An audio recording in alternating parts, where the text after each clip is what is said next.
Good morning to all of you. Welcome to an online class of Urmila Devi PG College, Rasar, Barod, Prayagraj. Myself Neeraj Tiwari.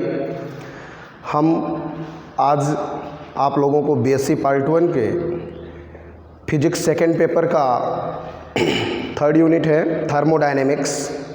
Thermodynamics के बारे में हम आप लोगों को आज बताएंगे. और सबसे पहले इस यूनिट को स्टार्ट करने से पहले हम जो है थर्मोडायनेमिक्स के बारे में जानते हैं कि थर्मोडायनेमिक्स क्या है, क्या हमको थर्मोडायनेमिक्स में पढ़ना है और कौन सी थर्मोडायनेमिक्स हम बीएससी पार्ट 1 में स्टडी में लेंगे यानी कि पढ़ेंगे. इसकी जानकारी हम आज आपको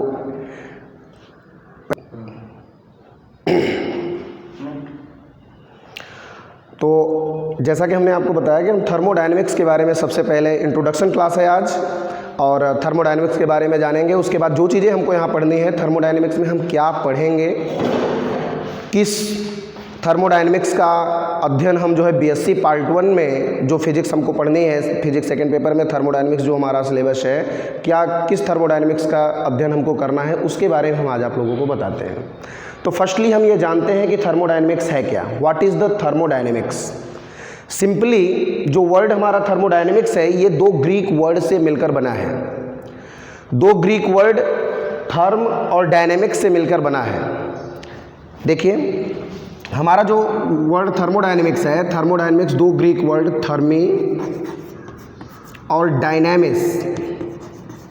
डायनेमिक्स से मिलकर बना है. थर्मी का मतलब होता है हीट और डायनेमिक्स का मतलब होता है पावर.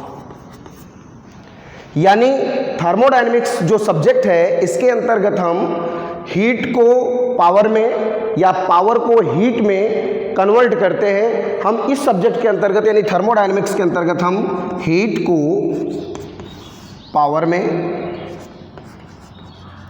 या पावर को हीट में कन्वर्ट करते हैं. यानी हीट एनर्जी को पावर क्या है, पावर यानी the rate of doing work, यानी कार्य करने की जो दर है उसी को हम पावर कहते हैं. और कार्य क्या है, पावर, यानी एक प्रकार से हम पावर को वर्क कहते हैं, यानी वर्क हमारी क्या है, एनर्जी है. एनर्जी तो कुल मिला के हीट को हम पावर में यानी वर्क फॉर्म में कन्वर्ट करते हैं या वर्क एनर्जी को हम हीट एनर्जी में कन्वर्ट करते हैं. यानी थर्मोडायनेमिक्स बेसिकली वो सब्जेक्ट है जिसमें हम एनर्जी इंटरेक्शन यानी एनर्जी ट्रांसफॉर्मेशन की बात करते हैं. यानी एनर्जी इंटरेक्शन की बात हम यहाँ करते हैं थर्मोडायनेमिक्स सब्जेक्ट के अंतर्गत. एनर्जी इंटरेक्शन का मतलब क्या है, यानी हीट एनर्जी को हम कन्वर्ट करते हैं पावर यानी वर्क एनर्जी में और वर्क एनर्जी को हम हीट एनर्जी में कन्वर्ट करते हैं. एनर्जी इंटरेक्शन का मतलब है जब हम किसी सिस्टम पे एनर्जी इंटरेक्शन करेंगे यानी एनर्जी ट्रांसफॉर्म करेंगे, सिस्टम को एनर्जी प्रोवाइड करेंगे, तो सिस्टम को जब हम एनर्जी प्रोवाइड करेंगे तो सिस्टम क्या है, एनर्जी को एक्सेप्ट करेगा यानी हीट एनर्जी एब्जॉर्ब करेगा. एब्जॉर्ब करने के बाद सिस्टम के फिजिकल प्रॉपर्टीज़ में चेंजिंग होगी, फिजिकल प्रॉपर्टी में चेंजिंग होगी. तो इसके आधार पे हम ये थर्मोडायनेमिक्स का जो यहाँ हमने कहा कि थर्मोडायनेमिक्स क्या है, दो ग्रीक वर्ड से मिलकर बनता है, थर्मी और डायनेमिक्स से.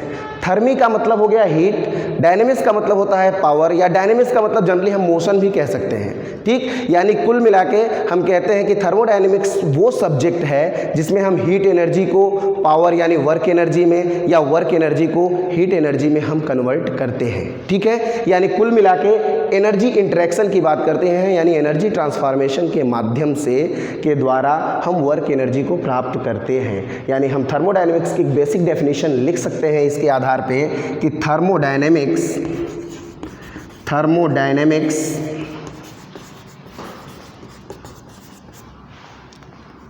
is a science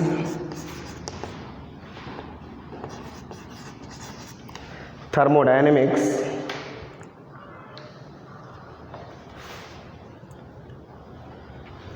is a science of energy interaction, science of energy interaction and its effect on physical property of matter. यानी थर्मोडायनेमिक्स एक विज्ञान है जिसमें of science of energy interaction यानी ऊर्जा स्थानांतरण का, एनर्जी इंटरेक्शन का एक विज्ञान है जिसका प्रभाव and its effect on physical property of matter, जिसका प्रभाव फिजिकल प्रॉपर्टी ऑफ मैटर यानी पदार्थ की भौतिक अवस्थाओं पे या भौतिक गुणों पर पड़ता है। ठीक, generally physical property of matter, तो फिजिकल प्रॉपर्टी क्या है? फिजिकल प्रॉपर्टी हम जनरली कहते हैं जो हमारी ह्यूमन सेंसेस है, सेंसेस के आधार पे, सेंसेस के ऑब्जर्वेशन के आधार पे हम जिस चीज़ को बता सकते हैं। जैसे सिंपली अगर फिजिकल प्रॉपर्टी की बात की जाए तो फिजिकल प्रॉपर्टी का मतलब है जैसे हम किसी को ऑब्जर्व करके अपने आइज़ के माध्यम से, अपने टचेस के माध्यम से हम छू के या देख के ये बता सकते हैं कि ये सिस्टम या ये ऑब्जेक्ट बड़ा है, ये छोटा है। ठीक ना, फिजिकल प्रॉपर्टी जिसको हम अपने ह्यूमन सेंसेस के आधार पे, अपने अनुभवों के आधार पे हम उसको डिफाइन कर सके, वही फिजिकल प्रॉपर्टी है। तो फिजिकल प्रॉपर्टी का मतलब जैसे हम किसी को टच के, अपने टचेज सेंसेस के आधार पे जैसे हम टच करके बॉडी को बता सकते हैं कि बॉडी हमारी हीट है, हॉट है या कोल्ड है, हम उसको टच करके बता सकते हैं। तो ये फिजिकल प्रॉपर्टी है। यानी थर्मोडायनेमिक्स वो साइंस है जिसमें हम एनर्जी इंटरेक्शन का, जिसमें एनर्जी इंटरेक्शन का इफेक्ट कहाँ पड़ता है? फिजिकल प्रॉपर्टी ऑफ मैटर यानी पदार्थ की भौतिक अवस्थाओं पे, यानी उसके जैसे हम अगर किसी सिस्टम को कंसीडर करते हैं, सिस्टम को हम हीट प्रोवाइड करेंगे, एनर्जी देंगे, हीट एनर्जी प्रोवाइड करेंगे, तो हीट एनर्जी प्रोवाइड करेंगे, हम देखेंगे पहले सिस्टम, यानी जैसे हम कोई सिस्टम कंसीडर कर लेते हैं, सिस्टम हमने ले लिया, उसमें हमने किसी भी सब्सटेंस को लिया हुआ है, ठीक, मान लेते हैं कि वाटर ही हमने कंसीडर किया हुआ है। फर्स्टली हम जब अपने ह्यूमन सेंसेस के आधार पर, हम अपने टचेस के आधार पर ये देखेंगे, जब हम उसको हीट एनर्जी प्रोवाइड नहीं करेंगे, जब हम एनर्जी इंटरेक्शन नहीं किए रहेंगे, उसके पहले हम उसको टच करेंगे तो हमको ये पता चलेगा, हम देखते हैं कि टचेज के आधार पे हम ये समझ पाते हैं कि जो हमारा वाटर है, जो हमने सब्सटेंस लिया हो, जो हमने मैटर कंसीडर किया है, वो मैटर क्या है? कोल्ड है। ठीक, जब हम उसको हीट प्रोवाइड करेंगे, हीट एनर्जी प्रोवाइड करेंगे, यानी कि हीट हम नीचे से देंगे, आग लगा देंगे, आग लगाएंगे या इसको किसी यानी सोर्स पे रखेंगे, तो हम देखेंगे कुछ समय के बाद इसके टेम्परेचर में इंक्रीजिंग होगी, टेम्परेचर धीरे धीरे इंक्रीज करेगा। कुछ समय के बाद हम देखेंगे कि हमारा जो मैटर यानी जो हमारा लिक्विड है, जैसे पानी हमने लिया हुआ है, पानी क्या होगा? कुछ समय के बाद उबलने लगेगा, तो उसके फिजिकल प्रॉपर्टी में चेंजिंग होगी। फिजिकल प्रॉपर्टी में यानी पहले कोल्ड था, कुछ समय के बाद जब हम हीट प्रोवाइड करते हैं तो उसका टेम्परेचर इंक्रीज करता है, और मैक्सिमम टाइम जब हम हीट प्रोवाइड करते हैं तो क्या होता है? लिक्विड हमारा बॉयल होने लगता है, बॉयल होता है और एक स्टेट से दूसरे स्टेट में चेंज हो जाता है। तो यही कहते हैं कि थर्मोडायनेमिक्स वो साइंस है जिसमें हम एनर्जी इंटरेक्शन का इफेक्ट पदार्थ की फिजिकल प्रॉपर्टी पे पड़ता है। अब सिंपल सी बात, फिजिकल प्रॉपर्टी हमने समझा कि फिजिकल प्रॉपर्टी क्या है, जिसको हम अपने ह्यूमन सेंस के आधार पे ऑब्जर्व करके, यानी टचेज के आधार पे ऑब्जर्व करके बता सकते हैं। ठीक ना, तो अब हम यहाँ आते हैं matter, physical property of matter simply हम जानते हैं कि मैटर को 3 भागों में कैटेगराइज किया गया है, 3 पार्ट में। जैसे हम जानते हैं मैटर को 3 पार्ट में कैटेगराइज किया गया है। पहले को हम कहते हैं सॉलिड, लिक्विड और गैस। मैटर को 3 पार्ट में कैटेगराइज किया गया है, सॉलिड, लिक्विड और गैस में। तो हम थर्मोडायनेमिक्स में हम इसी मैटर का यानी मैटर पे एनर्जी इंटरेक्शन के माध्यम से जो इसके फिजिकल प्रॉपर्टी में चेंजिंग होती है, इसी का हम अध्ययन करते हैं। ठीक, ये हमको समझ आया कि थर्मोडायनेमिक्स क्या है। थर्मोडायनेमिक्स हमने कहा कि थर्मोडायनेमिक्स 2 ग्रीक वर्ड से बनता है, थर्म और डायनेमिक्स से। थर्म का मतलब होता है हीट, डायनेमिक्स का मतलब होता है मोशन, या हम कह सकते हैं पावर। यानी वो थर्मोडायनेमिक्स वो सब्जेक्ट है जिसमें हम हीट एनर्जी को, हीट को पावर में या पावर को हीट में कन्वर्ट करते हैं। ठीक है, अब यहाँ ध्यान दीजिए, थर्मोडायनेमिक्स, फिर हमने एक डेफिनेशन आपको बताई कि thermodynamics is a science, heat energy को पावर में यानी एनर्जी इंटरेक्शन की बात होती है तो एनर्जी इंटरेक्शन के द्वारा पदार्थ के यानी मैटर के फिजिकल प्रॉपर्टी में चेंजिंग होती है। फिजिकल प्रॉपर्टी हमने आपको बताया कि फिजिकल प्रॉपर्टीज़ क्या है। ठीक है, अब इसके आधार पर एक बेसिक डेफिनेशन और भी बहुत ही पॉपुलर डेफिनेशन है थर्मोडायनेमिक्स की, वो हम आपको बताते हैं कि थर्मोडायनेमिक्स बेसिकली थर्मोडायनेमिक्स जो है वो हमारा जो स्टडी है, एक बेसिक पॉपुलर डेफिनेशन और भी हम जानते हैं, उसको हम आपको बताते हैं कि थर्मोडायनेमिक्स क्या है। Thermodynamics is the study of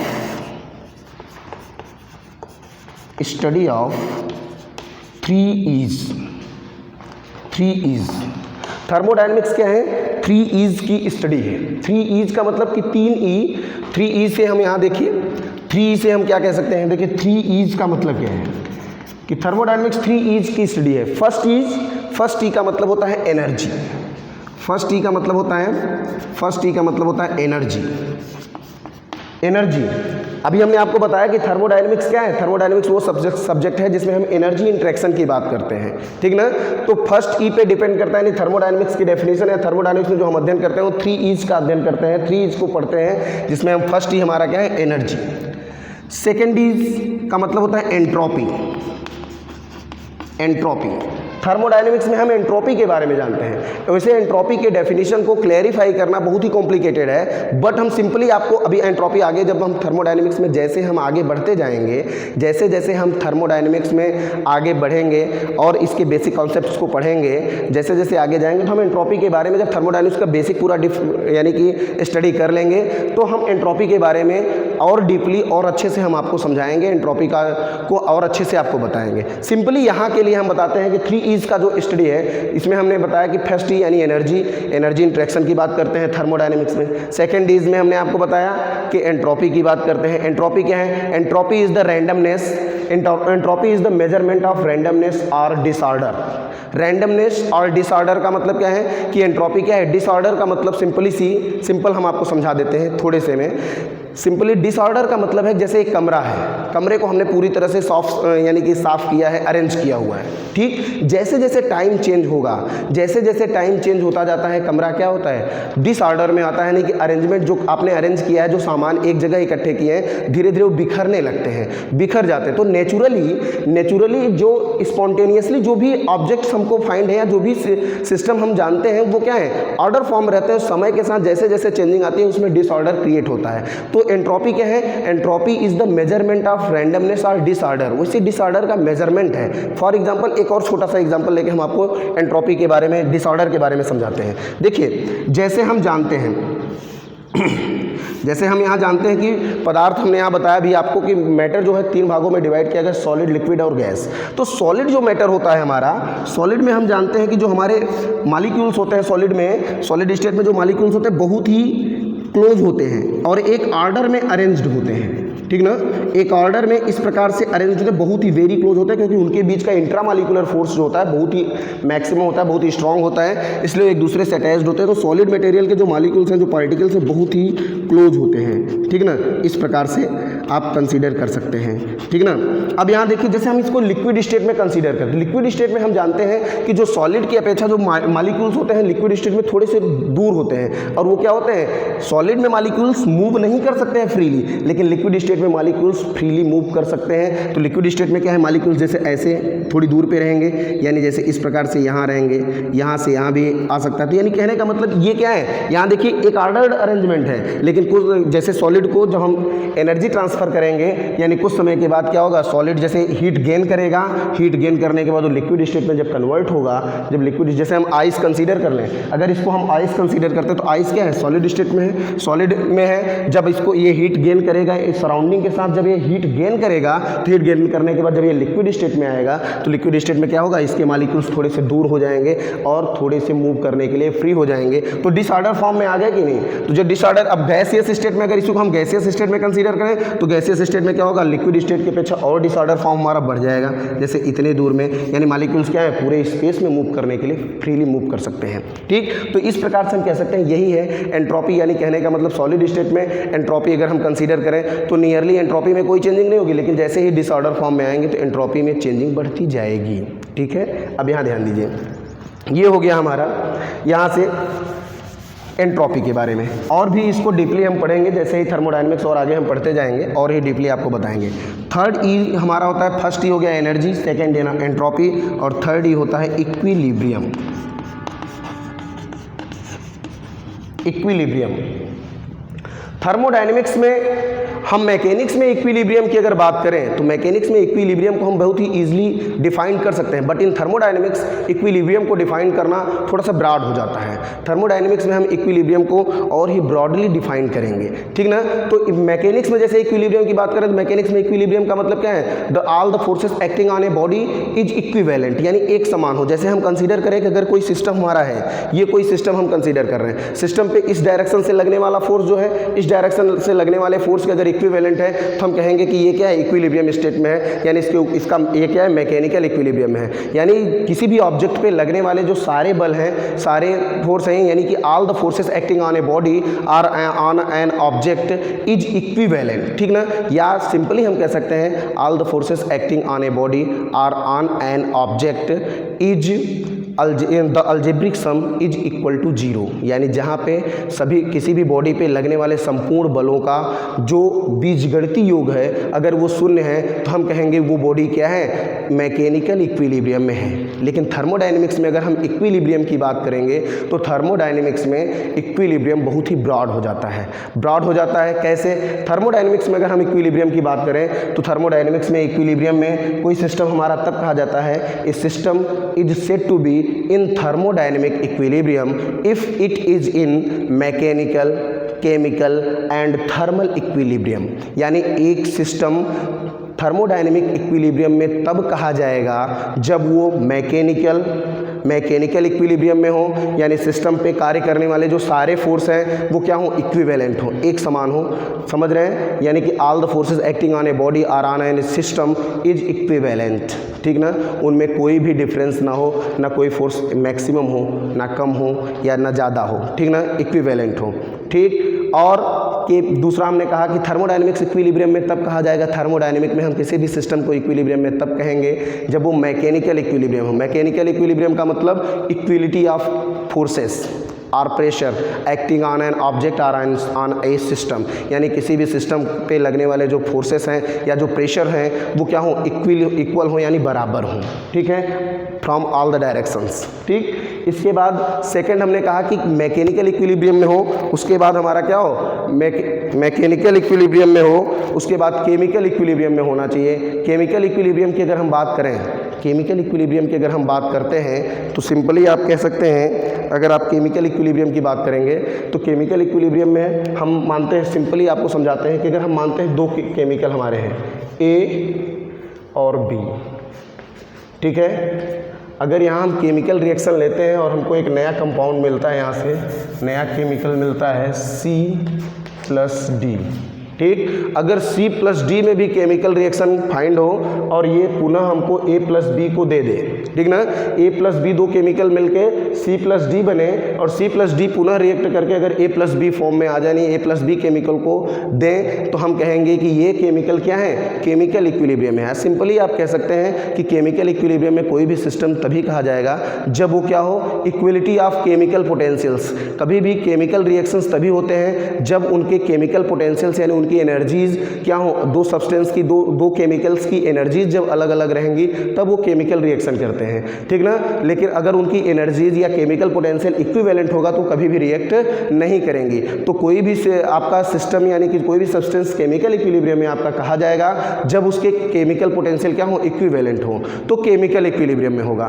ठीक। तीसरा हमने आपको बताया थर्मल इक्विलिब्रियम। थर्मल इक्विलिब्रियम क्या है कि यदि हम किसी सिस्टम को कंसीडर करते हैं, एक बॉडी कंसीडर करते हैं, एक बॉडी को दूसरे बॉडी के कांटेक्ट में लाते हैं, तो जब हम उसको एक दूसरे के कांटेक्ट में लाते हैं तो क्या होता है, एक बॉडी से दूसरे बॉडी में हीट का फ्लो होता है और हीट फ्लो करने के बाद कुछ समय के पश्चात हम देखते हैं कि दोनों बॉडीज का टेम्परेचर क्या होता है, इक्विवेलेंट हो जाता है। तो जब एक बॉडी का टेम्परेचर दूसरे बॉडी के इक्विवेलेंट हो जाएगा तो एक बॉडी पहली बॉडी दूसरी बॉडी के क्या होगी, थर्मल इक्विलिब्रियम में कही जाएगी। तो इस प्रकार से हम थर्मोडायनेमिक इक्विलिब्रियम को की बात करें, यानी कोई भी सिस्टम थर्मोडायनेमिक इक्विलिब्रियम में तब कहा जाएगा जब वो मैकेनिकल इक्विलिब्रियम में, केमिकल इक्विलिब्रियम में और थर्मल इक्विलिब्रियम में होगा। थर्मल इक्विलिब्रियम का मतलब है इक्विलिटी ऑफ टेम्परेचर, यानी अगर सिस्टम और सराउंडिंग की बात करें तो सिस्टम और सराउंडिंग के बीच में जो टेम्परेचर है वो क्या हो, सिस्टम और सराउंडिंग का टेम्परेचर यदि आपस में बराबर है तो सिस्टम हमारा क्या होगा, थर्मल इक्विलिब्रियम में कहा जाएगा। या किसी सिस्टम को दूसरे सिस्टम के साथ अगर हम कंसीडर कर रहे हैं तो दोनों सिस्टम का अगर दोनों सिस्टम का टेम्परेचर आपस में इक्विवेलेंट है तो दोनों सिस्टम एक दूसरे के थर्मल इक्विलिब्रियम में कहे जाएंगे।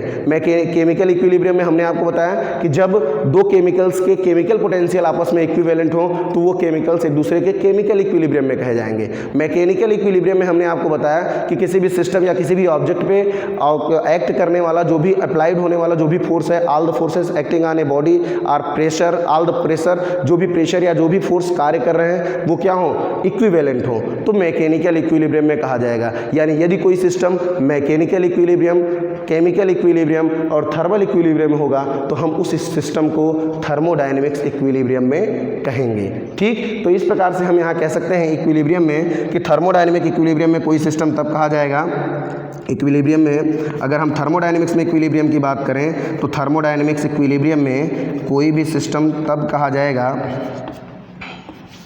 थर्मोडायनेमिक्स इक्विलिब्रियम में कोई भी सिस्टम तब कहा जाएगा जब वो सिस्टम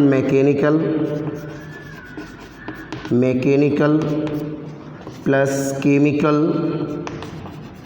प्लस थर्मल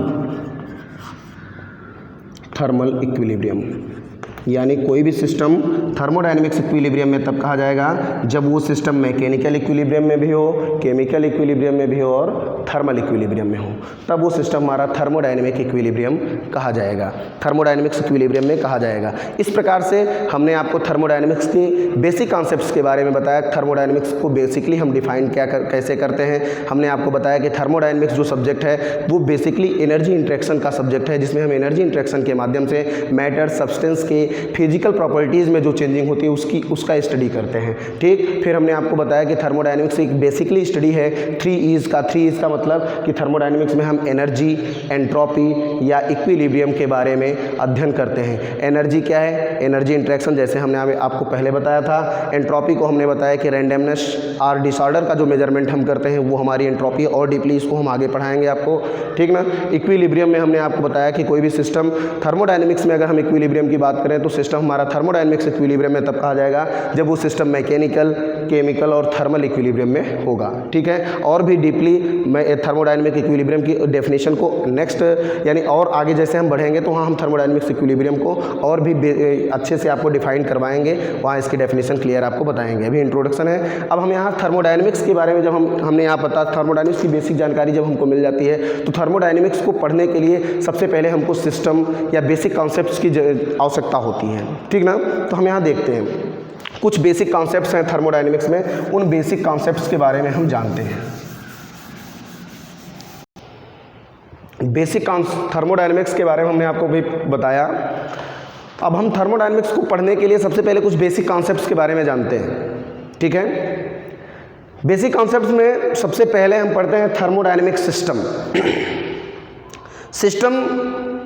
सिस्टम को पढ़ने से पहले, सिस्टम का मतलब है जिस पे थर्मोडायनेमिक्स में जिस किसी पे भी हमारा स्टडी, थर्मोडायनेमिक्स स्टडी जिस पे फोकस्ड होगी उसी को हम थर्मोडायनेमिक सिस्टम कहते हैं। ठीक ना। तो थर्मोडायनेमिक सिस्टम की डेफिनेशन अगर हम बेसिकली समझें तो थर्मोडायनेमिक्स की सिस्टम की डेफिनेशन होती है the thermodynamic system is defined as the quantity of matter. The thermodynamic system is defined as the quantity of matter और a region in space on which our study is focused. Simple see बस यहाँ से हम समझेंगे, on which our study is focused, यानी thermodynamics में जिसका भी हम अध्ययन कर रहे हैं, जिसको भी हम पढ़ रहे हैं, जिस किसी भी चीज़ पे, जिस किसी भी रीजन पे हमारी स्टडी फोकस होगी वही रीजन हमारा क्या कहा जाएगा, सिस्टम कहा जाएगा। जिस किसी भी क्वांटिटी पे हमारी स्टडी फोकस होगी वही स्टडी हमारी क्या कही जाएगी, सिस्टम कही जाएगी। वही क्वांटिटी हमारा सिस्टम कहा जाएगा, यानी जिस पे हमारी स्टडी फोकस्ड होगी वो हमारा सिस्टम कहा जाएगा। तो डेफिनेशन के आधार पे हम समझते हैं। देखिए simple see basically basic concepts हम आपको बता रहे हैं, समझा रहे हैं और बहुत ही आसानी से सिंपल लैंग्वेज में हम आपको बताने का प्रयास कर रहे हैं और आसानी से आप इसको समझ सकते हैं। बस आपको थोड़ा सा केयरफुली देखने की आवश्यकता है, केयरफुली ध्यान देने की आवश्यकता है। वर्ड्स को आप सुने, उसके आधार पे आप समझें। ठीक है। देखिए थर्मोडायनेमिक सिस्टम में हमने बताया कि जिस पे हमारी स्टडी फोकस होती है वही हमारा थर्मोडायनेमिक सिस्टम कहा जाता है। जैसे हम किसी फाइनाइट क्वांटिटी की अगर बात कर रहे हैं, फाइनाइट क्वांटिटी को हम स्टडी में फोकस कर रहे हैं तो फाइनाइट क्वांटिटी ऑफ मैटर जो हमारा होगा वो हमारा सिस्टम कहा जाएगा। ठीक है। जिस किसी भी क्वांटिटी को हम जिस किसी भी बॉन्डेड सरफेस में लेंगे वो बॉन्डेड सरफेस हमारा क्या होगा, सिस्टम कहा जाएगा। ठीक है। आगे हमने कहा कि or a region in space, इसकी आवश्यकता क्यों पड़ी, क्यों हमने यहाँ लिया, हम केवल क्वांटिटी ऑफ मैटर भी कह सकते थे। ध्यान दीजिए क्यों लिया गया है ये आपको समझाते हैं। हमने कहा कि thermodynamic system is defined as the quantity of matter. Quantity of matter, quantity of matter का मतलब क्या है कि quantity of matter quantity of matter, जहां हम क्वांटिटी ऑफ मैटर की बात करेंगे यानी पदार्थ की मात्रा, तो मात्रा को जब भी हम डिफाइन करेंगे मैटर को यानी क्वांटिटी की बात अगर करेंगे तो वहाँ सिंपली बात आ जाती है मास की। मास यानी जिसको हम केजीज में, केजीज यानी किलोग्राम में जिसको हम डिफाइन करें, वही यानी कि जिसकी क्वांटिटी को यानी मैटर को हम की क्वांटिटी अगर हम कंसीडर करें तो क्वांटिटी को मेजर किस में करेंगे, केजीज में, यानी मास को कंसीडर करना पड़ेगा। तो जहां हमने कहा कि thermodynamic system is defined as the quantity of matter, ठीक ना, क्वांटिटी ऑफ मैटर यानी कि जहां पे हम फाइनाइट क्वांटिटी की बात करें, यानी एक निश्चित द्रव्यमान की बात करें, जहां एक फाइनाइट मास की बात होगी, जहां हम एक फाइनाइट क्वांटिटी पे हमारी स्टडी फोकस होगी, तो क्वांटिटी ऑफ मैटर हमारा थर्मोडायनेमिक सिस्टम कहा जाएगा। हमने आपको बताया कि जिस किसी पे भी हमारी स्टडी फोकस होगी, जिस क्वांटिटी पे होगी क्वांटिटी ऑफ मैटर, वो हमारा क्या होगा, थर्मोडायनेमिक सिस्टम कहा जाएगा। या किसी रीजन पे अगर हमारी स्टडी फोकस होगी तो हमारा सिस्टम कहा जाएगा। ठीक है, तो यहाँ क्वांटिटी ऑफ मैटर को हम समझते हैं। क्वांटिटी ऑफ मैटर का मतलब सिंपली मतलब है फाइनाइट क्वांटिटी, एक निश्चित मास, एक निश्चित मात्रा, एक निश्चित मात्रा को ज्ञात करने के लिए हमको मास की आवश्यकता नहीं कि जिसको हम किलोग्राम या केजीज में मेजर कर सकते हैं। तो फाइनाइट क्वांटिटी की बात जहां आ गई यानी क्वांटिटी ऑफ मैटर आएगा, तो क्वांटिटी ऑफ मैटर का मतलब है कि हम थर्मोडायनेमिक सिस्टम में यानी कि क्वांटिटी ऑफ मैटर का मतलब है कि फाइनाइट मास की बात होगी। ठीक ना, फाइनाइट मास यानी फाइनाइट क्वांटिटी की बात होगी, और फाइनाइट क्वांटिटी को हम मेजर किस में करेंगे, फाइनाइट क्वांटिटी को हम मेजर करते हैं केजीज में। ठीक ना, यानी कहने का मतलब है कि जहाँ पे मास क्या हो, फाइनाइट हो, निश्चित हो, जो क्वांटिटी है वो फिक्स्ड हो, जहाँ पे फिक्स्ड क्वांटिटी की बात होगी, निश्चित मात्रा की बात होगी, जहाँ हम क्वांटिटी को फिक्स्ड करेंगे तो हम इसको, इस क्वांटिटी ऑफ मैटर को जब हम इस प्रकार से यानी जहाँ पे मास फिक्स्ड कर देंगे, उसको जब हम स्टडी में कंसीडर करेंगे, फोकस करेंगे स्टडी, हम फाइनाइट क्वांटिटी पे जब स्टडी को फोकस करेंगे तो हम यहाँ क्या है, जहाँ पे मास हमारा फिक्स्ड होगा तो हम उसको कंसीडर करते हैं कंट्रोल मास अप्रोच के अंतर्गत। कंट्रोल मास अप्रोच के अंतर्गत यानी जहाँ पे मास हमारा फिक्स्ड होगा, क्वांटिटी हमारी फाइनाइट यानी फिक्स्ड होगी, निश्चित होगी, वहाँ पे हम कंट्रोल मास अप्रोच का यूज करते हैं। उसको हम कंट्रोल मास अप्रोच भी बोल सकते हैं। ठीक ना, यानी कहने का मतलब है कि the thermodynamic system is defined as the quantity of matter, यानी जहाँ हम फाइनाइट क्वांटिटी के निश्चित द्रव्यमान की बात करें, जिस पे हमारी स्टडी फोकस हो, वो हमारा थर्मोडायनेमिक सिस्टम कहा जाएगा। अब कुछ सिस्टम ऐसे हैं, कुछ यानी कि रीजन ऐसे हैं जहां पे हम मास को फाइनाइट कंसीडर नहीं कर सकते हैं। जैसे इसी कमरे की अगर हम इसकी कमरे का अगर हमको थर्मोडायनेमिकली स्टडी करनी हो, इस रूम का, तो इस रूम का अगर हम थर्मोडायनेमिकली स्टडी करेंगे तो यहाँ मास हम क्लियरली कंसीडर नहीं कर सकते हैं, यानी कि एक निश्चित द्रव्यमान हम यहाँ कंसीडर नहीं कर सकते हैं। ठीक ना, तो जहाँ हम मास को क्लियरली कंसीडर नहीं करते हैं तो हम वहाँ क्या करते हैं, एक रीजन कंसीडर कर लेते हैं। इसी रूम के एक छोटे से रीजन को हम कंसीडर कर लेंगे। अब इस रीजन में हम, क्योंकि मास हमारा फिक्स्ड नहीं होगा, मास हमारा यहाँ कंसीडर यानी फाइनाइट क्वांटिटी में नहीं होगा, मास हमारा फाइनाइट नहीं होगा, इसलिए हम इस रीजन का इसकी स्टडी करने के लिए हम क्या करेंगे, इसकी कंसीडर करेंगे, इस कमरे के मास को, यानी मास जब हमारा फाइनाइट नहीं, यहाँ मास को कंसीडर नहीं कर सकते हैं, तो अपने स्टडी को और इजी वे में बनाने के लिए तो कॉम्प्लिकेटेड हो जाएगा जब मास हमारा क्लियर नहीं होगा, क्योंकि यहाँ का मास अलग रहेगा, इधर का अलग है, यहाँ का अलग रहेगा, यहाँ का, यानी मास का को हम फिक्स्ड करके कंसीडर नहीं कर सकते हैं, हमारी यानी स्टडी को फोकस नहीं कर सकते हैं, स्टडी हमारी क्या होगी, कॉम्प्लिकेटेड हो जाएगी। इसलिए हम क्या करेंगे, उस रीजन के वॉल्यूम को कंसीडर कर लेते हैं, क्योंकि जो कमरा है इसका वॉल्यूम तो क्या है, वॉल्यूम तो फिक्स्ड ही रहेगा। ऐसा नहीं है कि कमरा कुछ देर में छोटा हो जाएगा, बड़ा हो जाएगा, ऐसा तो होगा नहीं, तो वॉल्यूम इसका फिक्स्ड होगा। तो हम क्या करेंगे, रीजन और स्पेस, यानी हमने कहा कि थर्मोडायनेमिक सिस्टम वो सिस्टम है जिसमें हम क्वांटिटी ऑफ मैटर पे अपने स्टडी को फोकस करते हैं। अगर हम क्वांटिटी ऑफ मैटर पे स्टडी को फोकस करते हैं तो क्वांटिटी ऑफ मैटर हमारा थर्मोडायनेमिक सिस्टम कहा जाएगा। और रीजन इन स्पेस या किसी स्पेस में एक क्षेत्र को कंसीडर, एक रीजन को कंसीडर कर लेते हैं जिस पे हमारी स्टडी फोकस होती है, वही हमारा थर्मोडायनेमिक सिस्टम कहा जाता है। तो रीजन इन स्पेस जब कंसीडर करेंगे तो रीजन में हम क्या है, मास को कंसीडर, मास को फाइनाइट कंसीडर, एक निश्चित मास हम कंसीडर नहीं कर सकते हैं, इसलिए हम क्या करेंगे, एक निश्चित एक वॉल्यूम कंसीडर करेंगे। तो जब हम रीजन इन स्पेस कंसीडर करेंगे तो रीजन इन स्पेस को हम किसकी अप्रोच के अंतर्गत अध्ययन करेंगे, कंट्रोल वॉल्यूम अप्रोच के अंतर्गत, क्योंकि वॉल्यूम के आधार पर हम इसकी स्टडी को फोकस कर सकते हैं। कंट्रोल वॉल्यूम अप्रोच हम कंसीडर करेंगे।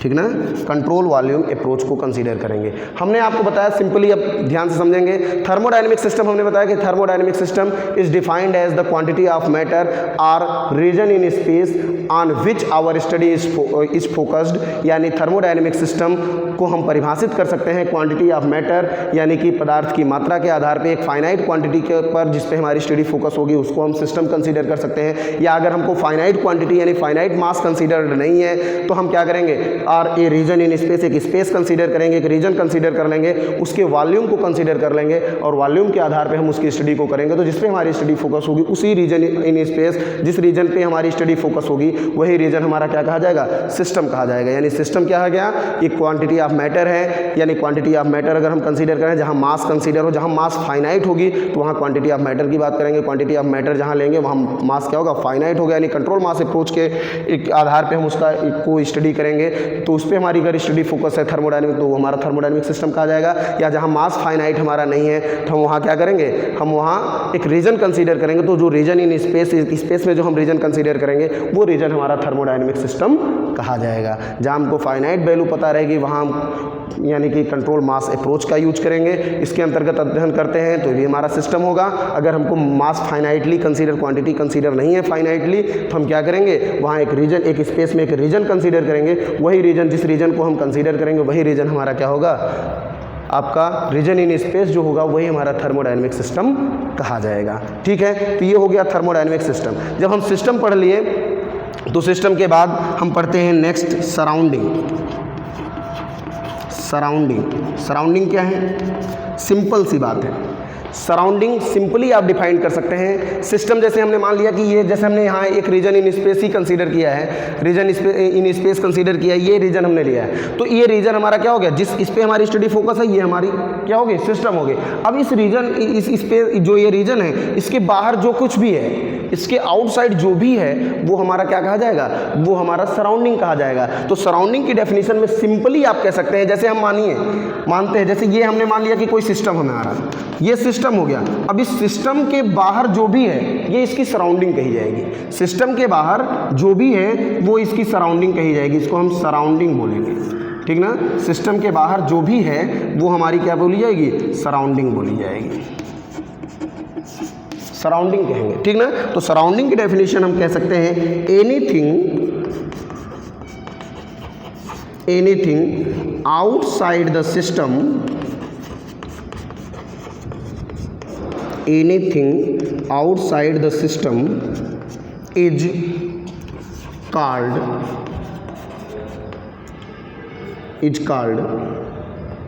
surrounding. Anything outside the system is called surrounding, यानी सिस्टम के बाहर जो भी है वो उसकी सराउंडिंग कही जाएगी। ठीक ना, जैसे हमने कोई एक सिस्टम हमने कंसीडर किया, ये सिस्टम है तो इसके बाहर जो कुछ भी है वो हमारी सराउंडिंग कही जाएगी। फॉर एग्जांपल जैसे हम ग्लास ले लें तो ग्लास में भी क्या है, एक फाइनाइट क्वांटिटी ऑफ मैटर हम कंसीडर कर सकते हैं। ठीक ना, तो ग्लास भी हमारा क्या है, एक प्रकार का सिस्टम है। ठीक ना, अब ग्लास के बाहर जो भी है वो उसकी सराउंडिंग कही जाएगी। यानी जैसे पानी का ग्लास आपने लिया तो ग्लास के बाहर जो कुछ भी है उसकी सराउंडिंग कही जाएगी। ठीक ना, anything outside the system is called surrounding. अब सराउंडिंग और सिस्टम को डिफर करने वाली, ये सेपरेट करने वाली ये जो वॉल है, ठीक है, सराउंडिंग और सिस्टम को डिफर करने वाली, ये जो इनको अलग करने वाली ये जो वॉल है, ये वॉल हमारी क्या है, वॉल, इसी वॉल को हम कहते हैं boundary.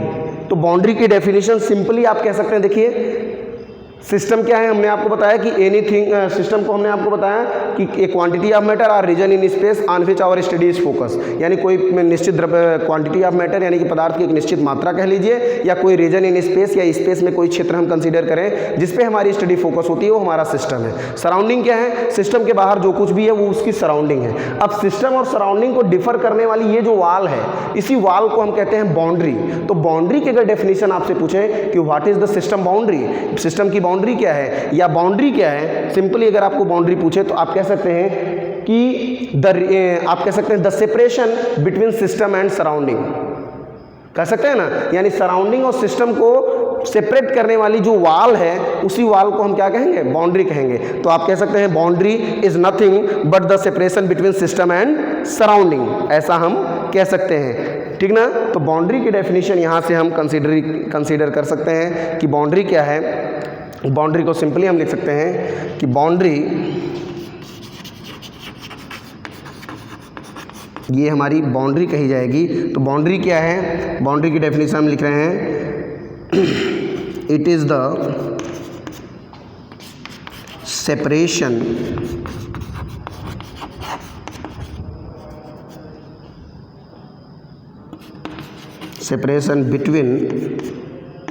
between system and surrounding। System and surrounding, यानी सिस्टम और सराउंडिंग को सेपरेट करने वाली जो वॉल है, जो सिस्टम और सराउंडिंग को सेपरेट करता है, वही हमारी क्या कही जाएगी, बाउंड्री कही जाएगी। तो बाउंड्री में कुछ, अब बाउंड्री की बात करते हैं तो बाउंड्री क्या है, हमने आपको बाउंड्री को बताया कि बाउंड्री क्या है, बाउंड्री वो वॉल है यानी कि जो सिस्टम और सराउंडिंग को सेपरेट करता है, वही हमारी बाउंड्री कही जाएगी, ठीक ना। तो हमने लिखा कि the separation between system and surrounding is known as boundary, ठीक है। यहाँ देखिए बाउंड्री की कुछ मैथमेटिकली, बाउंड्री की कुछ विशेषताएं वो हम आपको लिखा रहे हैं। मैथमेटिकली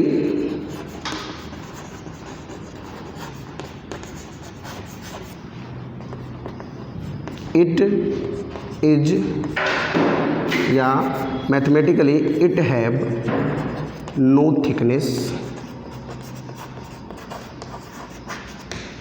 ये, और मैथमेटिकली इसकी कोई थिकनेस नहीं होती है। दूसरा है, जैसे बाउंड्री में और भी हम क्या कह सकते हैं कि जो थिकनेस नहीं होगी तो इसका कोई वॉल्यूम ये कवर नहीं करता है, तो हम लिख सकते हैं इट इज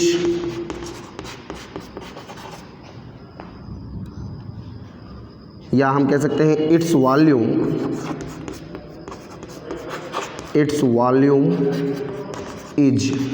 0। और तीसरा और जो मस्ट बी इम्पोर्टेंट इसका पॉइंट है, नोट है, तो बाउंड्री हम लिख सकते हैं इट इज, या लिख सकते हैं द बाउंड्री इज रिजिड, या इसको हम फिक्स्ड भी बोल सकते हैं, और आर फ्लेक्सिबल, या आप कह सकते हैं मूवेबल। यानी हमने कहा कि बाउंड्री मैथमेटिकली इसकी कोई थिकनेस नहीं होती है, न ही इसका कोई वॉल्यूम होता है बाउंड्री का। बाउंड्री क्या है, separation between system and surrounding, system और सराउंडिंग को सेपरेट करने वाली जो वॉल है वो हमारी बाउंड्री कही जाती है। मैथमेटिकली इसकी कोई थिकनेस नहीं होती है, इट्स वॉल्यूम इज 0, इसका कोई वॉल्यूम नहीं होता है। The boundary is rigid, boundary जो होगी वो रिजिड भी हो सकती है, रिजिड और फ्लेक्सिबल। रिजिड यानी कि फिक्स्ड भी हो सकती है, रिजिड या फिक्स्ड हो सकती है, और फ्लेक्सिबल और मूवेबल यानी कि या मूवेबल हो सकती है। कैसे, देखते हैं। जैसे हम मानते हैं ये कोई हमारा पिस्टन सिलेंडर अरेंजमेंट है, देखिए ये हमारा पिस्टन सिलेंडर अरेंजमेंट है, ये हमारा पिस्टन है, ठीक है, ये हमारा पिस्टन है। इसमें हमने मान लेते हैं कि गैस ली हुई है, ठीक है, इस प्रकार से गैस या लिक्विड जो भी हमने सब्सटेंस कंसीडर किया है, ठीक। अब इसकी बाउंड्री को हम कंसीडर करते हैं, बाउंड्री हम क्या करेंगे, ये सिस्टम हमारा है, सिस्टम यानी क्वांटिटी ऑफ मैटर है, इसी की बाउंड्री कर मानेंगे तो बाउंड्री हम यहाँ सेपरेटली इसकी वाल से समीप से हमें से डॉटेड लाइन है ये कंसीडर करते हैं। और ये जो हमारा पिस्टन है, पिस्टन की टॉप से बाउंड्री सटी हुई है, ठीक है। अब यहाँ देखिए पिस्टन की टॉप से फिक्स्ड है, अब यहाँ बाउंड्री क्या है, फिक्स्ड भी है। अगर हम इसको पीछे नहीं ले आते हैं तो बाउंड्री हमारी क्या है, फिक्स्ड होगी। अब यहाँ अगर हम पिस्टन को धीरे से पीछे प्लेस करें, यहाँ ध्यान दीजिएगा,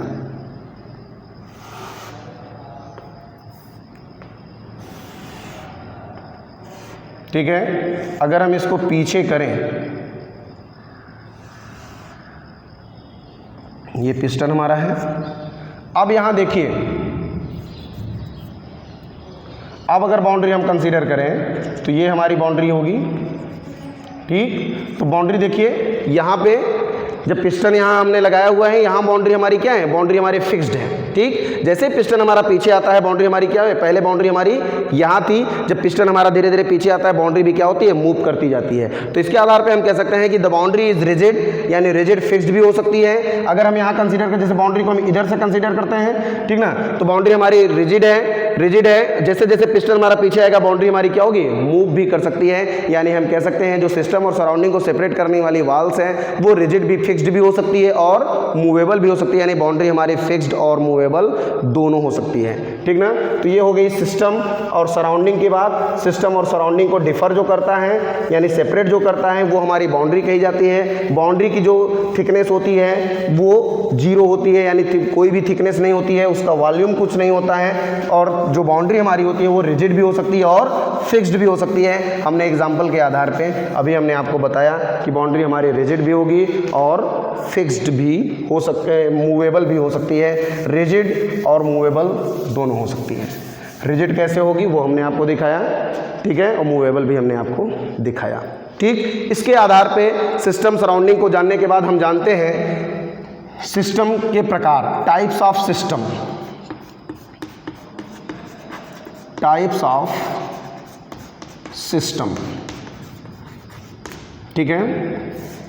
टाइप्स ऑफ सिस्टम में सिस्टम को हमने, टाइप्स ऑफ सिस्टम में सिस्टम हमारा 3 टाइप्स में डिवाइड किया गया है। Open system, there are 3 types of system. Open system, second हमारा है closed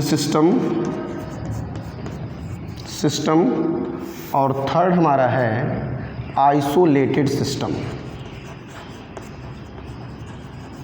isolated system. Open system, close system और आइसोलेटेड सिस्टम।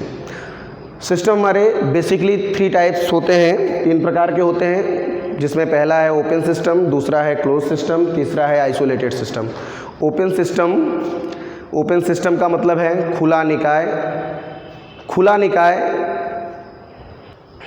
ठीक है। टाइप्स ऑफ सिस्टम हमारे 3 प्रकार के होते हैं।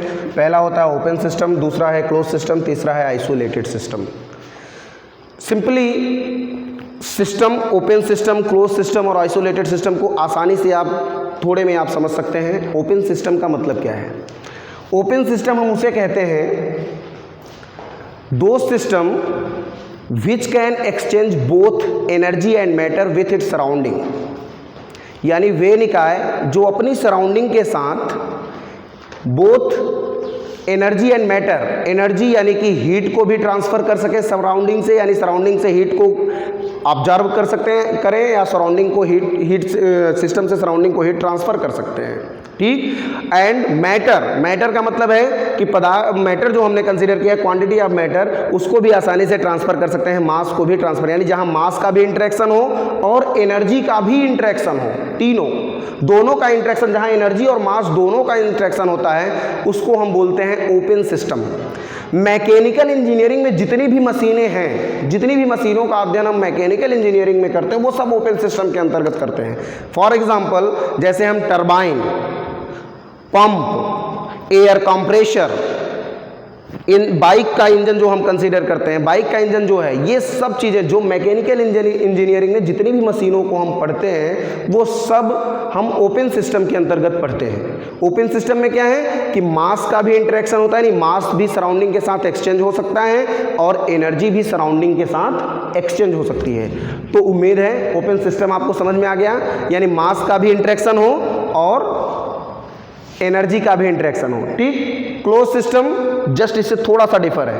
क्लोज सिस्टम क्या है? दो system which can exchange only energy not matter, यानी वे निकाय, वे सिस्टम क्लोज सिस्टम कहे जाएंगे जो केवल एनर्जी को इंटरेक्ट करें, एनर्जी को ही ट्रांसफर करें, यानी सिस्टम और सराउंडिंग में एनर्जी का ट्रांसफॉर्मेशन हो, एनर्जी का इंटरेक्शन हो, एनर्जी सिस्टम से सराउंडिंग में, सराउंडिंग से सिस्टम में एंट्री कर सकती हो, ट्रांसफर हो सकती हो, बट मैटर यानी मास आपका ट्रांसफर, क्वांटिटी ऑफ मैटर जो है वो सिस्टम में या से सराउंडिंग में या सराउंडिंग से सिस्टम में एक्सचेंज न होता हो, वो सिस्टम हमारा क्लोज्ड सिस्टम कहा जाएगा।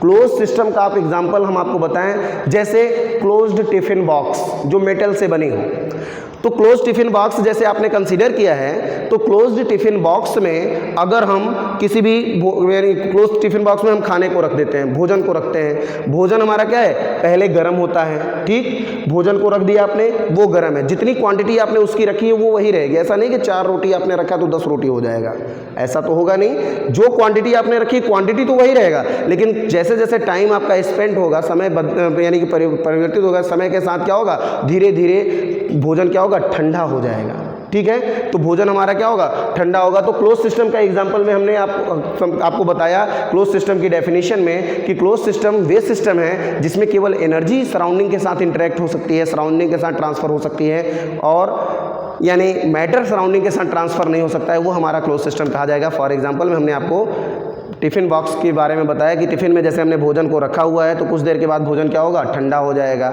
समझ रहे हैं। सराउंडिंग के साथ हीट क्या होगी, एक्सचेंज हो जाएगी, हीट एक्सचेंज हो जाएगी तो भोजन क्या होगा, हमारा ठंडा हो जाएगा, ठीक ना। या सराउंडिंग के साथ हीट एक्सचेंज हो जाएगी, भोजन हमारा ठंडा होगा, और लेकिन उसकी क्वांटिटी क्या है, क्वांटिटी में कोई एक्सचेंजेशन नहीं होगा। तो जहाँ क्वांटिटी में चेंज ना हो और केवल एनर्जी इंटरेक्ट करती हो सराउंडिंग के साथ, वो क्लोज सिस्टम। जहाँ क्वांटिटी ऑफ मैटर और एनर्जी दोनों इंटरेक्ट करते हों, वो ओपन सिस्टम। तीसरा क्या है, तीसरा ओपन और क्लोज्ड से डिफर है, यानी ओपन में क्या था, मास का भी इंटरेक्शन सराउंडिंग के साथ होता था और एनर्जी का भी इंटरेक्शन सराउंडिंग के साथ होता था। क्लोज्ड में क्या हुआ, क्लोज्ड में केवल एनर्जी का इंटरेक्शन सराउंडिंग के साथ होता है, एनर्जी केवल इंटरेक्ट करती है, बाहर से अंदर, अंदर से बाहर, सिस्टम के बाहर जा सकती है, सिस्टम के अंदर आ सकती है। मैटर यानी कि quantity of matter, matter exchange नहीं हो सकता है, मास एक्सचेंज नहीं हो सकता है, वो हमारा हो गया क्लोज्ड सिस्टम। और तीसरा है आइसोलेटेड सिस्टम। आइसोलेटेड सिस्टम वे सिस्टम कहे जाएंगे जिसमें ना तो एनर्जी का इंटरेक्शन हो और ना ही मास का इंटरेक्शन हो, समझ रहे हैं ना ही एनर्जी इंटरेक्ट करती हो ना ही मैटर, यानी दो system which can neither exchange energy nor matter with its surrounding is called isolated system.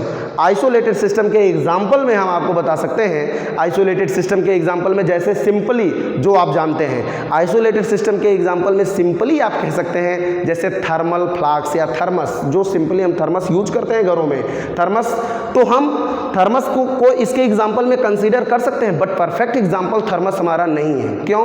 क्योंकि आपने भी देखा होगा कि घरों में जैसे हम चाय बनाते हैं या दूध गर्म करते हैं, गर्म करके उसमें हम चाय को डाल देते हैं, कुछ देर के बाद 2 घंटे 3 घंटे तक चाय का टेम्परेचर क्या होता है, मेंटेन रहता है। लेकिन जैसे जैसे समय बीतता है, 2 घंटे 3 घंटे 4 घंटे के बाद 5 घंटे के बाद थर्मस में रखी हुई चाय क्या होती है, ठंडी हो जाती है। इसका मतलब क्या है कि ठंडी हो गई, इसका मतलब क्या है कि वो सराउंडिंग के साथ एनर्जी को इंटरेक्ट कर रहा है, ठीक ना। इसलिए थर्मस को उसके क्लियर एग्जाम्पल में हम कंसीडर नहीं कर सकते हैं। तो आइसोलेटेड सिस्टम का केवल परफेक्ट क्लियर एग्जाम्पल हम बताएं आपको तो यूनिवर्स होता है। यूनिवर्स क्या है? यूनिवर्स केवल सिस्टम नहीं है, यूनिवर्स सिस्टम और सराउंडिंग से मिलकर बनता है। तो आइसोलेटेड सिस्टम का एग्जाम्पल है यूनिवर्स, ये इसका परफेक्ट एग्जाम्पल है। या सिंपली हम ऐसा भी कह सकते हैं कि परफेक्टली इंसुलेटेड थर्मल फ्लास्क भी हम कह सकते हैं, बट ऐसा थर्मल फ्लास्क अवेलेबल नहीं है, ठीक ना, है नहीं। इसलिए इसके बेस्ट एग्जांपल में हम यूनिवर्स को कंसीडर करते हैं। तो ओपन सिस्टम, क्लोज सिस्टम और आइसोलेटेड सिस्टम के बारे में आप बहुत ही अच्छे से जान गए होंगे। ओपन सिस्टम को और भी हम किस नाम से जानते हैं, थोड़ा सा और डीप में हम घुसते हैं। अभी तो सिंपली हमने इसकी डेफिनेशन आपको बताई कि ओपन सिस्टम क्या है, जिसमें एनर्जी और मैटर दोनों का इंटरेक्शन हो। क्लोज सिस्टम जिसमें केवल एनर्जी का इंटरेक्शन हो। आइसोलेटेड सिस्टम जिसमें ना तो एनर्जी का इंटरेक्शन हो ना ही मैटर का इंटरेक्शन हो, ठीक है। तीनों के एग्जाम्पल हमने आपको बताए। ओपन सिस्टम ध्यान से देखिए, ओपन सिस्टम क्या है। ओपन सिस्टम में आपने कहा कि दो system which can exchange, open system में आपने कहा कि those system which can exchange both energy and matter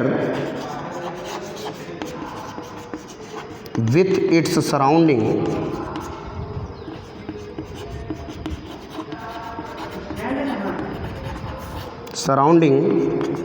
is called open system.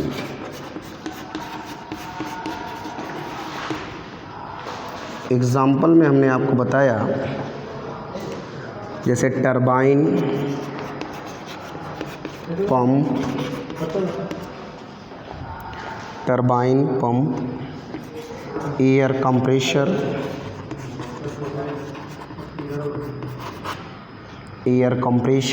या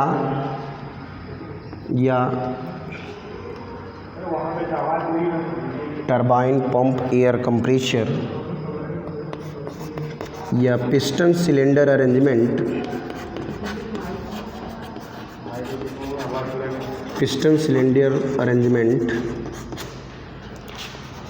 विदाउट वाल्व। ठीक है, क्लोज सिस्टम की डेफिनेशन हम देखते हैं।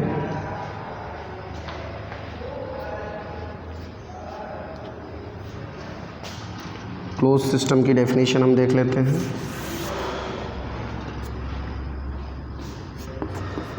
Those system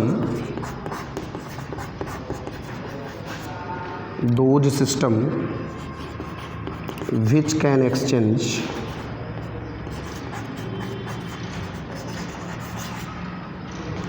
only energy,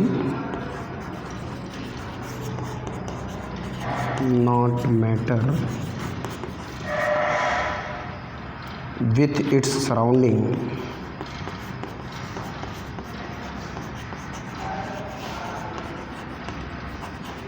is called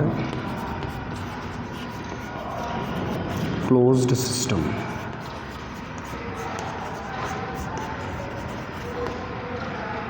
example में आप लिख सकते हैं piston cylinder arrangement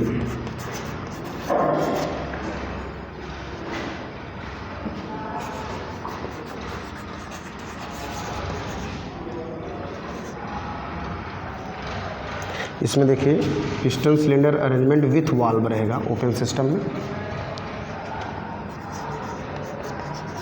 without valve इसमें रहेगा piston cylinder arrangement with valve, इसमें विदाउट वाल्व रहेगा। ठीक है, या एक एग्जांपल इसका हो सकता है closed tiffin box.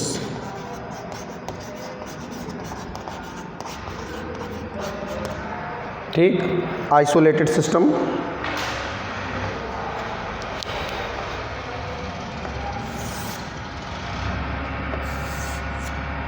Isolated system के बारे में जानते हैं। Those system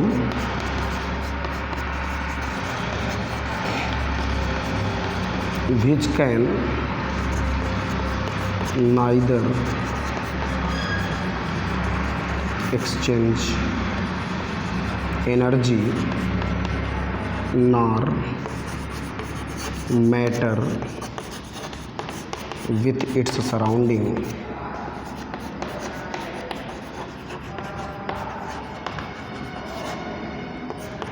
is called isolated system।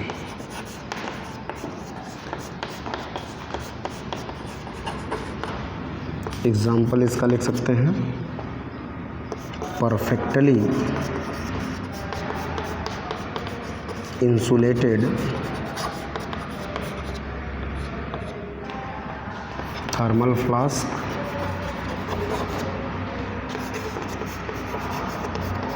और बेस्ट इसका एग्जांपल होगा यूनिवर्स।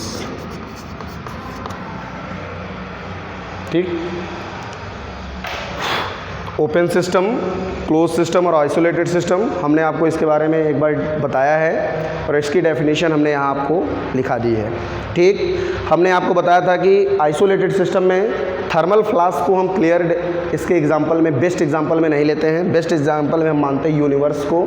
यूनिवर्स क्या है, जो सिस्टम और सराउंडिंग से मिलकर बनता है। ठीक है, अब यहाँ थोड़ा सा एक चीज़ और है। ओपन सिस्टम को हम कंट्रोल वॉल्यूम, ओपन सिस्टम को हम कंट्रोल वॉल्यूम सिस्टम भी कहते हैं, कंट्रोल वॉल्यूम सिस्टम कहते हैं या फ्लो सिस्टम भी कहते हैं। फ्लो सिस्टम,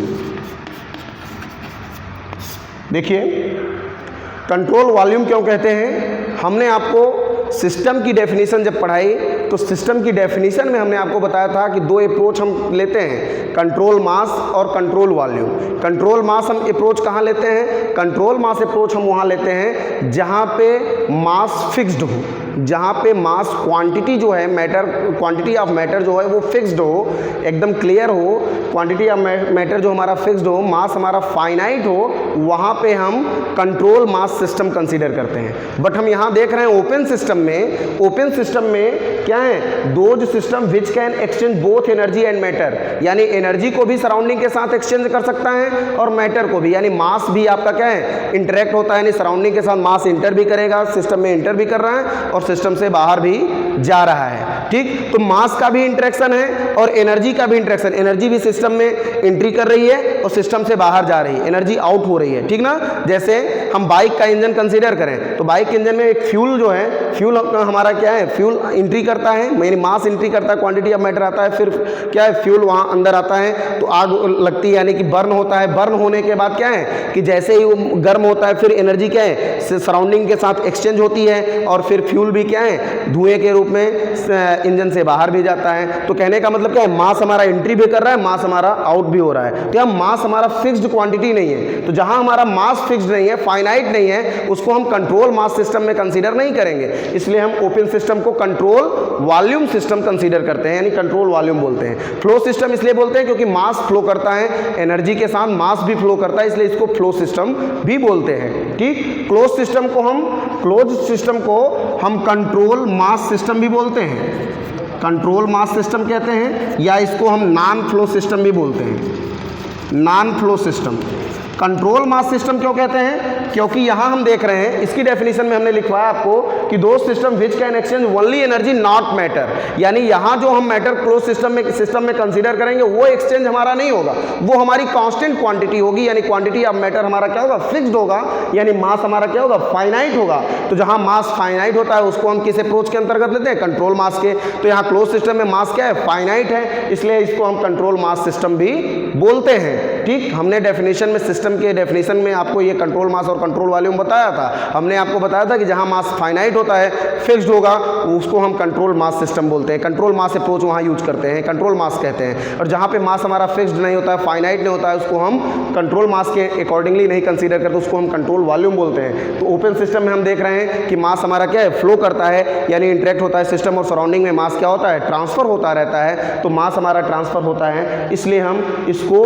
कंट्रोल, मास यहाँ फिक्स्ड नहीं है, इसलिए इसको ओपन सिस्टम को हम कंट्रोल वॉल्यूम सिस्टम भी बोलते हैं या फ्लो सिस्टम बोलते हैं, क्योंकि मास सराउंडिंग के साथ हमेशा सिस्टम और सराउंडिंग में मास फ्लो करता रहता है। ठीक, क्लोज सिस्टम को हम कंट्रोल मास इसलिए बोलते हैं क्योंकि यहाँ मैटर क्या है? वो सराउंडिंग के साथ इंटरेक्ट नहीं करता है, मैटर जो होता है वो हमारा फिक्स्ड होता है, तो यहाँ मास हमारा फिक्स्ड है, इसलिए इसको हम कंट्रोल मास सिस्टम बोलते हैं और नॉन फ्लो सिस्टम भी बोलते हैं। ठीक ना, इसको हम नॉन फ्लो सिस्टम बोलते हैं क्योंकि मास का इंटरेक्शन यहाँ नहीं होता, मास हमारा फ्लो नहीं करता है। ठीक, इस प्रकार से हम ओपन सिस्टम को की डेफिनेशन आपने देखी, क्लोज सिस्टम की डेफिनेशन देखी, आइसोलेटेड सिस्टम की डेफिनेशन देखी। ओपन सिस्टम को हम और किस नाम से बता सकते हैं? कंट्रोल वॉल्यूम के बारे में के द्वारा हम इसको बता सकते हैं, इसको हम कंट्रोल वॉल्यूम सिस्टम भी बोलते हैं। तो कंट्रोल वॉल्यूम सिस्टम क्यों बोलते हैं ये भी हमने आपको बताया। फ्लो सिस्टम क्यों बोलते हैं इसको भी हमने आपको बताया।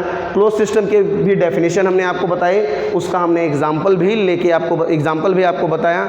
एग्जाम्पल इसके बाद हमने आपको बताया कि कंट्रोल मास सिस्टम इसको क्यों बोलते हैं और नॉन फ्लो सिस्टम क्यों बोलते हैं, ये भी हमने आपको बताया। आइसोलेटेड सिस्टम की डेफिनेशन आपको क्लियर कराई और इसके बाद इसके एग्जाम्पल भी हमने आपको बताए। सिंपली अब इसके एग्जाम्पल को, जैसे हमने piston cylinder arrangement without valve, जब वाल्व नहीं होगा तो क्या होगा? मास जो हमारा है, जो मैटर है, वो क्या होगा? फिक्स्ड होगा। तो ये हमारा क्लोज सिस्टम का एग्जाम्पल होगा। इसमें वाल्व है, विथ वाल्व है, तो वाल्व के साथ क्या होगा? मास हमारा क्या होगा? एंट्री भी करेगा और सराउंडिंग में बाहर भी चला जाएगा। ठीक है, तो इस प्रकार से हमारा बेसिक कॉन्सेप्ट में थर्मोडायनेमिक सिस्टम हमने आज आपको बताया। सिस्टम के बाद हमने आपको सराउंडिंग बताई, सराउंडिंग और सिस्टम को डिफाइन करने वाले वाल के बारे में बताया, जिसको हम बाउंड्री के नाम से जानते हैं, बाउंड्री बताई। बाउंड्री के कुछ बेसिक कॉन्सेप्ट्स नोट्स हमने आपको बताए।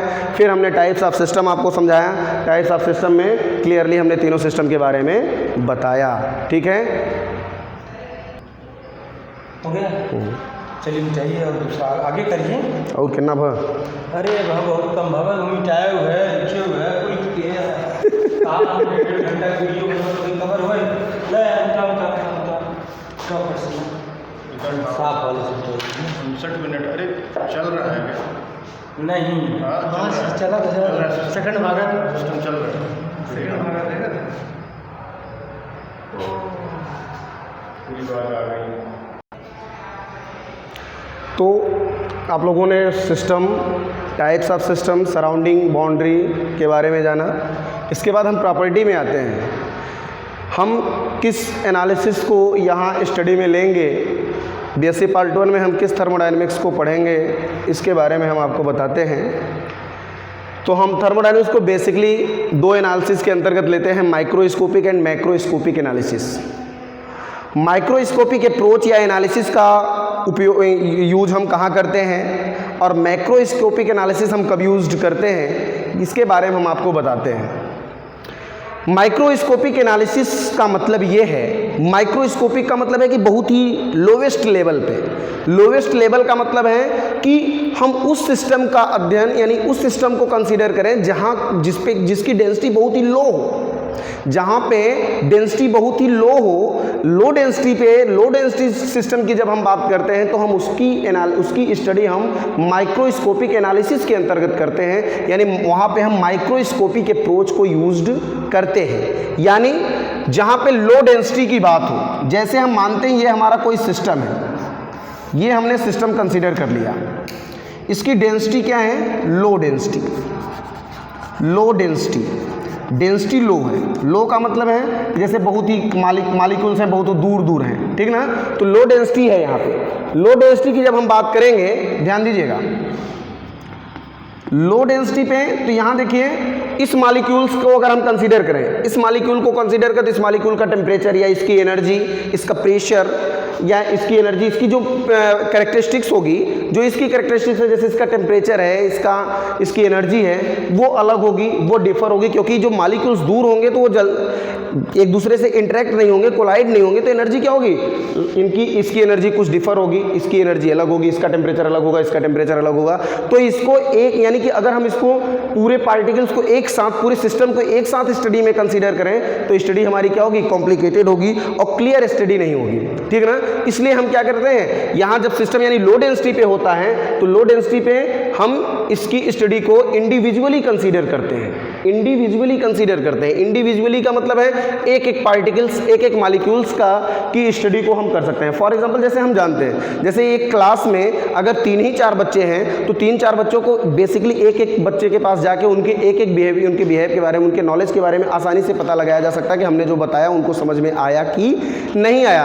आसानी से हम पूछ के उनके प्रॉब्लम को सॉल्व कर सकते हैं। लेकिन एक ही क्लास में जैसे ढेर सारे बच्चे जब रहेंगे तो ढेर सारे बच्चों को, जैसे 100 बच्चे हैं, 150 बच्चे हैं, तो उनको एक एक बच्चे के पास जाके उनके प्रॉब्लम को सॉल्व करना संभव नहीं है, कॉम्प्लिकेट होगा। तो इसलिए जहाँ पे डेंसिटी लो होगी वहाँ पे हम माइक्रोस्कोपिकली एनालिसिस के अंतर्गत ले सकते हैं। बट जहाँ पे डेंसिटी हाई होगी, जैसे कि हाई डेंसिटी की बात करें तो हाई डेंसिटी में जैसे ये सिस्टम हमारा है, हाई डेंसिटी में यानी ढेर सारे मॉलिक्यूल्स हो, इस प्रकार से, जैसे देखिए इस प्रकार से सिस्टम हमारा हो,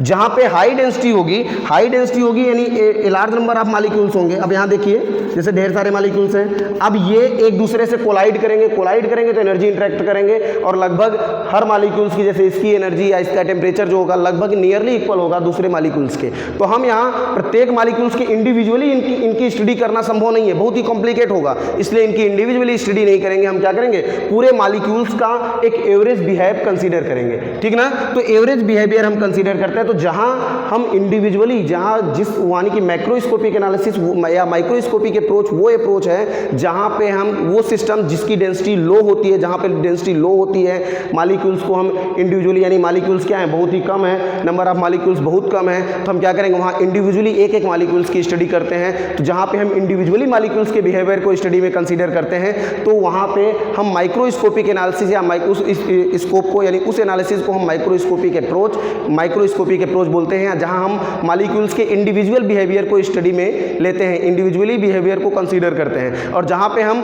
मॉलिक्यूल्स के इंडिविजुअल बिहेवियर को स्टडी में कंसीडर नहीं करते हैं, यानी कि जहां पे डेंसिटी हाई होगी, a large number of molecules होंगे, तो इंडिविजुअली मॉलिक्यूल्स की स्टडी करना कॉम्प्लिकेटेड होगा, इसलिए हम उसके एवरेज बिहेवियर को स्टडी करते हैं। तो जहां पे हम एवरेज बिहेवियर स्टडी में कंसीडर करते हैं, जहां पे हम अपनी स्टडी में मॉलिक्यूल्स के एवरेज बिहेवियर को कंसीडर करते हैं, वहां पे हम मैक्रोस्कोपिक एनालिसिस को यूज करते हैं। उसी स्कोप को हम क्या, मैक्रोस्कोपिक एनालिसिस को ही हम क्या कहते हैं, मैक्रोस्कोपिक अप्रोच बोलते हैं। तो इस प्रकार से हम कह सकते हैं, हमें यानी कि आपको समझ में आया कि जहां पे इंडिविजुअली मॉलिक्यूल्स के बिहेवियर की स्टडी की जाए उसको हम माइक्रोस्कोपिक एनालिसिस के अंतर्गत, और जहां पे एवरेज बिहेवियर स्टडी में कंसीडर किया जाए उसको हम मैक्रोस्कोपिक एनालिसिस के अंतर्गत स्टडी में कंसीडर करते हैं। तो जहां पे हम माइक्रोस्कोपिक अप्रोच को स्टडी में लेते हैं उसको हम कहते हैं क्लासिकल, उसको हम कहते हैं स्टैटिकल थर्मोडायनेमिक्स। उस थर्मोडायनेमिक्स को हम स्टैटिकल थर्मोडायनेमिक्स कहते हैं, यानी जहां पे हम माइक्रोस्कोपिकली एनालिसिस स्टडी में यूज करते हैं, इंडिविजुअली बिहेवियर स्टडी में लेते हैं, उसको हम स्टैटिकल थर्मोडायनेमिक्स के अंतर्गत पढ़ते हैं। और जहां पे हम average behaviour of molecules consider करते हैं, स्टडी में लेते हैं, उसको हम मैक्रोस्कोपिक अप्रोच के अंतर्गत यूज करते हैं, यानी कि स्टडी में लेते हैं। और मैक्रोस्कोपिक अप्रोच जहां यूज होता है उसको हम क्लासिकल थर्मोडायनेमिक्स के अंतर्गत स्टडी में लेते हैं, क्लासिकल थर्मोडायनेमिक्स कहते हैं। तो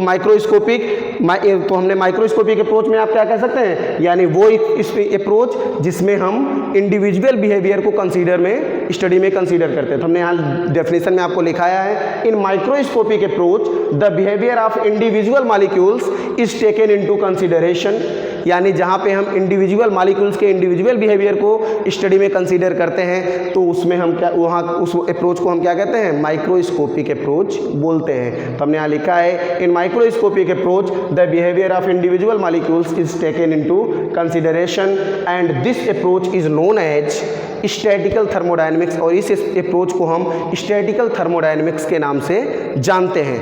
आगे हमने आपको लिखा है, दिस अप्रोच इज यूजफुल, और यह अप्रोच यूजफुल यानी उपयोगी किसके लिए है, एट लो डेंसिटीज, जहाँ पे डेंसिटी लो होगी, या or at high altitude. High altitude का मतलब है कि जैसे पृथ्वी तल से जैसे जैसे हम ऊंचाई पे जाएंगे डेंसिटी हमारी लो होती जाएगी, तो वहाँ पे हम अगर थर्मोडायनेमिकली स्टडी करना चाहते हैं तो उसको हम स्टैटिकल थर्मोडायनेमिक्स के अंतर्गत स्टडी में लेंगे और माइक्रोस्कोपिक अप्रोच का यूज करेंगे। ठीक है, यहाँ लिखा हमने कि this approach is useful at low density और हाई एल्टीट्यूड। जैसे हम पृथ्वी तल से ऊंचाई पे जाएंगे डेंसिटी हमारी क्या होगी, लो होती जाएगी, कम होती जाएगी, तो वहाँ पे हम स्टैटिकल थर्मोडायनेमिक्स का यूज करेंगे और या माइक्रोस्कोपिक अप्रोच का यूज करेंगे। मैक्रोस्कोपिक अप्रोच आप कहाँ यूज करेंगे, मैक्रोस्कोपिक अप्रोच में आपको डेफिनेशन में हमने लिखा है, in macroscopic approach the behaviour of individual molecules is not taken into consideration, यानी कि मैक्रोस्कोपिक अप्रोच में हम इंडिविजुअल मॉलिक्यूल्स के बिहेवियर को कंसीडर नहीं करेंगे, बल्कि क्या करेंगे, but the average behaviour is taken into consideration, बल्कि हम एवरेज बिहेवियर को कंसीडर करेंगे, यानी पूरे मॉलिक्यूल्स का एक एवरेज बिहेवियर कंसीडर करेंगे। तो जहां हम एवरेज बिहेवियर यानी जहां पे डेंसिटी हाई होगी तो वहां पे हम एवरेज बिहेवियर कंसीडर करते हैं। तो आपने लिखा but the average behaviour is taken into consideration और this approach is known as, इसी अप्रोच को हम क्लासिकल थर्मोडायनेमिक्स कहते हैं। तो बीएससी पार्ट 1 में हम क्लासिकल थर्मोडायनेमिक्स का अध्ययन करेंगे, यानी जो भी थर्मोडायनेमिक्स के अंतर्गत पॉइंट्स, जो भी थर्मोडायनेमिक्स के अंतर्गत हम यहाँ बीएससी पार्ट 1 में पढ़ने वाले हैं वो किस थर्मोडायनेमिक्स में लेंगे, क्लासिकल थर्मोडायनेमिक्स में, यानी मैक्रोस्कोपिक अप्रोच के अंतर्गत हम कंसीडर करेंगे। मैक्रोस्कोपिक अप्रोच के अंतर्गत हम उसको कंसीडर करेंगे।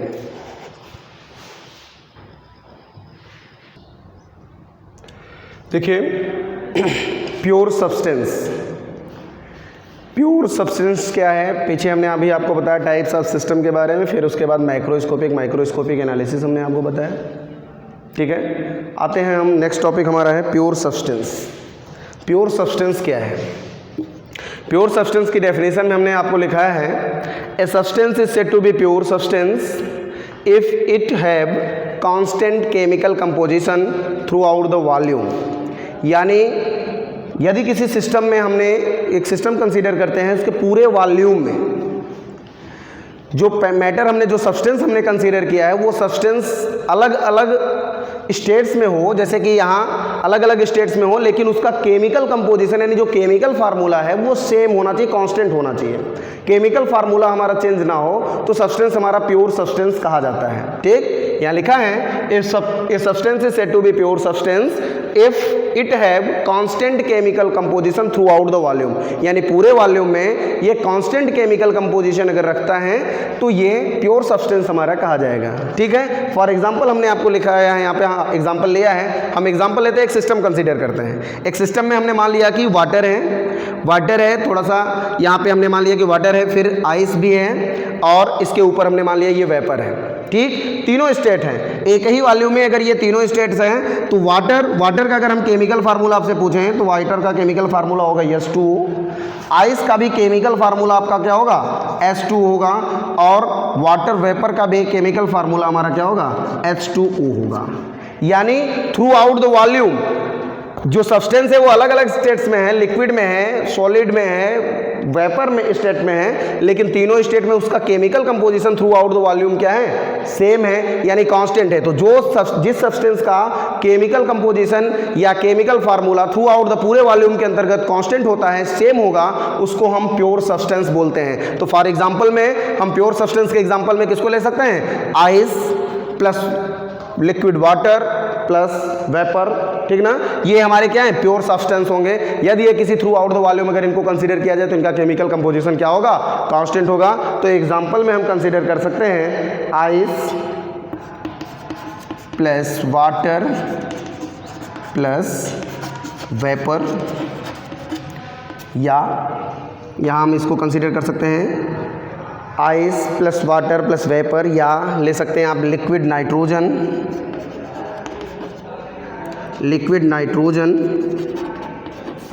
प्लस वेपर स्टेट में नाइट्रोजन, या गैस फॉर्म में नाइट्रोजन आप लिख सकते हैं, गैस फॉर्म में आपका नाइट्रोजन। ठीक है, ये हो गया आपका प्योर सब्सटेंस। तो आज हमने आपको बताया थर्मोडायनेमिक्स के बारे में, थर्मोडायनेमिक सिस्टम के बारे में, टाइप्स ऑफ सिस्टम के बारे में, सिस्टम के बाद सराउंडिंग के बारे में, सिस्टम और सराउंडिंग के डिफर करने वाली बाउंड्री के बारे में, ठीक, माइक्रोस्कोपिक मैक्रोस्कोपिक एनालिसिस के बारे में, ठीक ना। माइक्रोस्कोपिक मैक्रोस्कोपिक में हमने आपको बताया कि किस अप्रोच का हम स्टडी करने वाले हैं बीएससी पार्ट 1 में, किस अप्रोच को हम यूज़ करते हैं। तो क्लासिकल थर्मोडायनेमिक्स में मैक्रोस्कोपिक अप्रोच यूज़ करते हैं, तो उसी का हम अध्ययन हम बीएससी पार्ट 1 में करेंगे। ठीक है, उसके बाद हमने आपको प्योर सब्सटेंस के बारे में बताया। ठीक है, तो सारे जितने भी डेफिनेशंस, जितने भी कॉन्सेप्ट्स हमने आपको बताए, बेसिकली बहुत ही अच्छे ढंग से आपको बताया है। आपको वीडियो को पीछे करके भी सारे टॉपिक्स को जो क्लियर ना हो उसको पढ़ सकते हैं, और जो कुछ भी दिक्कत हो कमेंट्स में आप लिख सकते हैं। ठीक ना, अगर वीडियो आपको अच्छा लगे तो लाइक करें और शेयर करें, और इसको पढ़ के ज़्यादा से ज़्यादा इसको यूज़ में कंसीडर करें, अपना पढ़ें। ठीक ना, तो ये पूरे वीडियो को आप पूरा शुरू से देखें तो सारे टॉपिक्स आपको स्टेप बाय स्टेप टॉपिक्स बताए गए हैं। ठीक ना, स्टेप बाय स्टेप सारी चीज़ों को बहुत ही क्लियरली, बहुत ही ईजी वे में हमने आपको बताने का प्रयास किया है। आप इसको वीडियो को देखें, लाइक करें और शेयर करें।